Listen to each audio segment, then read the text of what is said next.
Ladies and gentlemen, financial freedom is not a miracle, it is not luck, and it is definitely not reserved for a chosen few.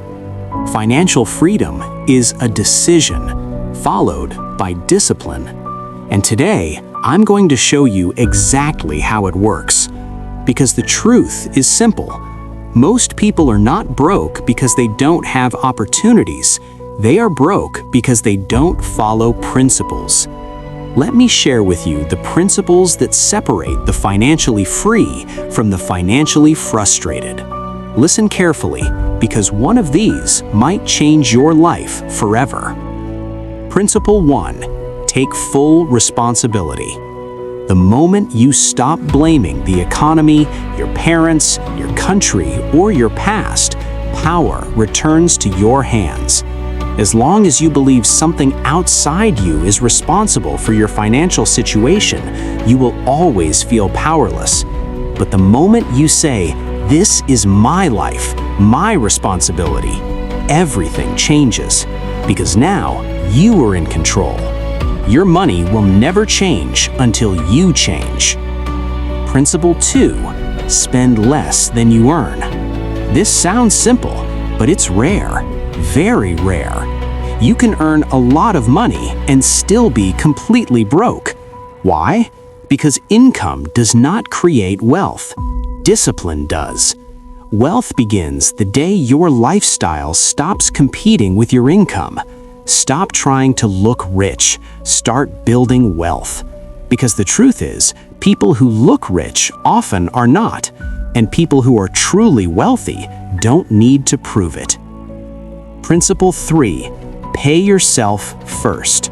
Before rent, before subscriptions, before impressing anyone, pay yourself. Because if you don't, nobody will do it for you. Your future must be funded first, or it will never be funded at all. Even if it's small, even if it feels insignificant, start. Because consistency beats size, always. Principle 4. Turn income into assets. Freedom does not come from working harder.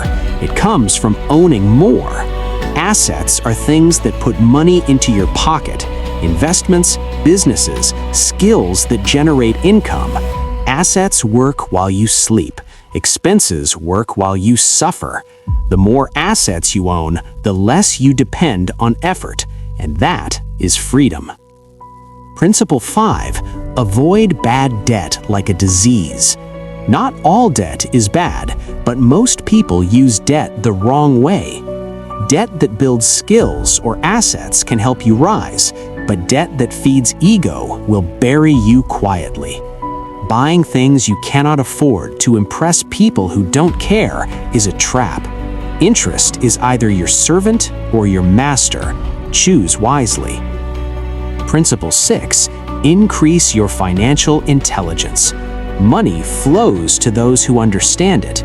If you don't understand money, you will lose it, no matter how much you make. Read, learn, study investing, business, and wealth psychology, because ignorance is the most expensive bill you will ever pay. Principle 7. Build multiple streams of income. One income is one accident away from panic. One problem, one emergency, one mistake, and everything collapses. 2 incomes create stability. 3 or more create freedom, because now you are no longer dependent on one source to survive. You are building options, and options create power. Principle 8. Think long-term. The rich delay pleasure. The poor delay responsibility. What you sacrifice today determines how you live tomorrow. Most people want results immediately, but wealth does not work like that. Wealth takes time. It grows slowly, silently, and then suddenly, it shows. Principle 9. Protect and multiply what you build. Making money is one thing. Keeping it is another. Growing it is another level entirely. And passing it on, that is legacy. Wealth without protection is temporary. So learn to manage it. Learn to grow it. Learn to defend it. because what you don't protect, you will lose. Now listen carefully, because this part is important. You don't need to be born rich. You don't need powerful connections. You don't need luck. What you need is principles and the courage to live by them.